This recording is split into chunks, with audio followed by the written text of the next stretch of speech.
شمشان گھاٹ کا بھیانک جن۔ ہم علی گڑھ مسلم یونیورسٹی میں زیر تعلیم تھے۔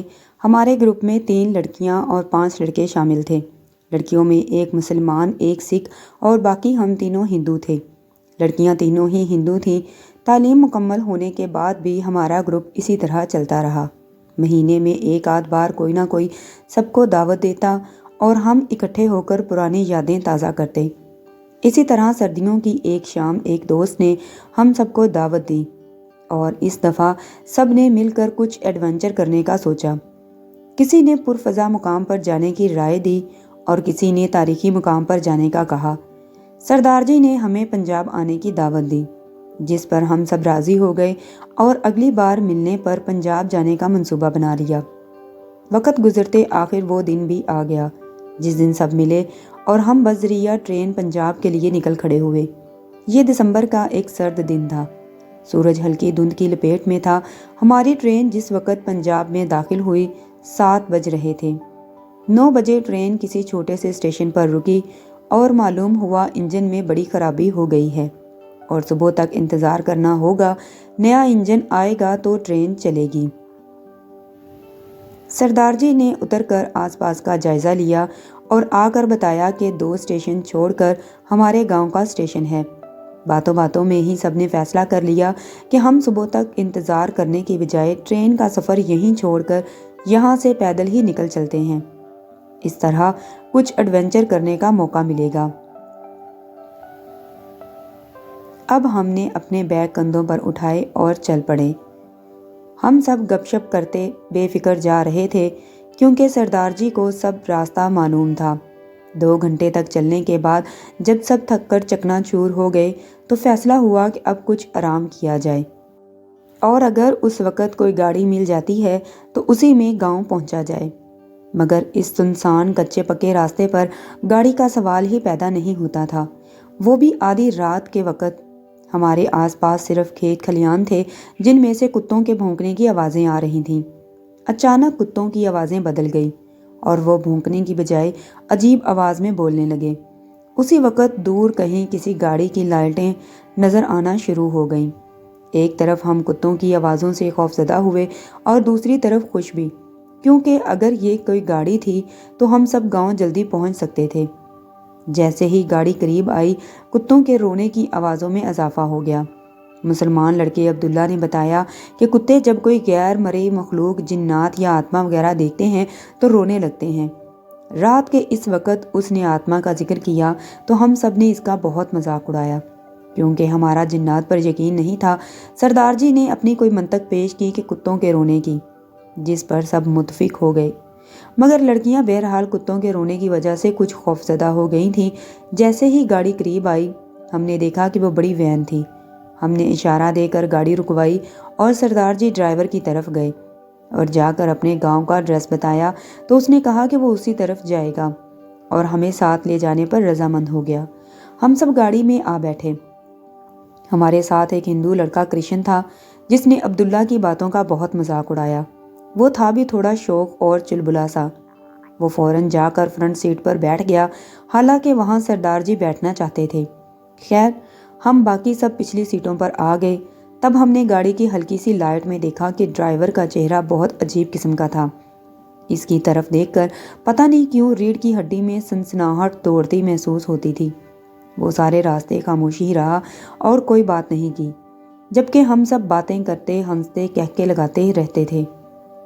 کرشن نے یہاں بھی عبداللہ کی جان نہیں چھوڑی اور وہ اس کی جن والی بات پر طنز کرتا رہا اور ہم بھی لطف لیتے رہے۔ قریباً 30 منٹ کی ڈرائیو کے بعد گاڑی ایک جھٹکے سے رکی۔ ہم نے باہر نظر دوڑائی تو گپ اندھیرے اور دھند کا رانچ تھا۔ اس جگہ زندگی کا احساس ہی نہیں ہو رہا تھا۔ ہم نے ڈرائیور کو دیکھا اور رکنے کی وجہ پوچھی تو وہ بتائے بغیر گاڑی سے اترا اور چکر کاٹ کر فرنٹ سیٹ پر بیٹھے ہمارے دوست کرشن کی طرف آیا اور دروازہ کھول کر اس نے ہمارے سامنے ہی کرشن کی گردن دبوچ لی۔ اس سے پہلے کہ ہم میں سے کوئی کچھ کرتا، ڈرائیور کا چہرہ بگڑ گیا۔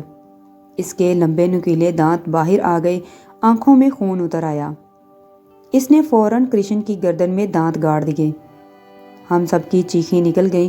کرشن کو پکارتے اور ڈرائیور کو اسے چھوڑنے کا کہتے ہم وین سے باہر نکلے۔ اتنی دیر میں سردار جی آگے بڑھے اور ڈرائیور پر جھپٹ پڑے۔ ڈرائیور نے نظر اٹھا کر بھی نہ دیکھا اور اسے پیچھے دھکا دے دیا جو وین سے بہت دور جا کر گرا۔ اتنے میں عبداللہ نے اونچی آواز میں کچھ پڑھنا شروع کر دیا۔ اچانک وہاں تیز آندھی چلنے لگی۔ عبداللہ نے چیخ کر ہمیں بھاگنے کا کہا اور خود بھی آگے بڑھ کر سردار جی کو اٹھایا۔ ہم سب مل کر آگے کی طرف بھاگنے لگے، ساتھ ساتھ رو بھی رہے تھے۔ سب سے بری حالت لڑکیوں کی تھی۔ عجیب بات یہ تھی کہ آندھی صرف وین کے آس پاس چل رہی تھی۔ جوں جوں ہم دور ہو رہے تھے ہوا کا زور ٹوٹ رہا تھا۔ پتہ نہیں کب تک سر پٹ دوڑنے کے بعد ایک جگہ ایک مسجد نظر آئی جو کہ کھلی ہوئی تھی۔ عبداللہ نے آؤ دیکھا نہ تاؤ اور مسجد میں گھس گیا۔ آگے پیچھے مسجد میں ہم سب ہی صحن میں گھس گئے اور یکے بعد دیگرے گرتے چلے گئے۔ پتہ نہیں کب تک بے ہوش رہے ہوں گے۔ آنکھیں تب کھلیں جب کسی نے جھنجھوڑ کر اٹھایا۔ دیکھا تو آس پاس بہت سے لوگ جمع تھے۔ انہوں نے ہم سب سے یہاں بے ہوش ہونے کی وجہ پوچھی تو ہم نے سب کچھ بتا دیا۔ مولوی صاحب اور وہاں موجود لوگوں نے ہمیں دلاسے دیے اور کہا کہ نماز پڑھ کر ہم سب آپ کے ساتھ اس جگہ پر چلیں گے اور جائزہ لیں گے۔ اس وقت مسجد سے فجر کی آواز گونج رہی تھی۔ ہم سب لڑکے اور لڑکیوں نے اتنا سکون محسوس کیا کہ کبھی ہی اتنا کیا ہوگا۔ بہرحال نماز کے بعد کچھ روشنی ہوئی تو لوگ ڈنڈے لاٹھیاں لے کر ہمارے ساتھ اس جگہ تک چلے۔ چونکہ رات کو ہم ایک سیدھے راستے پر ہی بھاگتے رہے تھے اس لیے ہمیں وہاں پہنچنے میں کوئی مشکل پیش نہیں آئی۔ وہاں وین بدستور کھڑی تھی جس میں ہمارے بیگز اور سامان بھی ویسے کا ویسے موجود تھا۔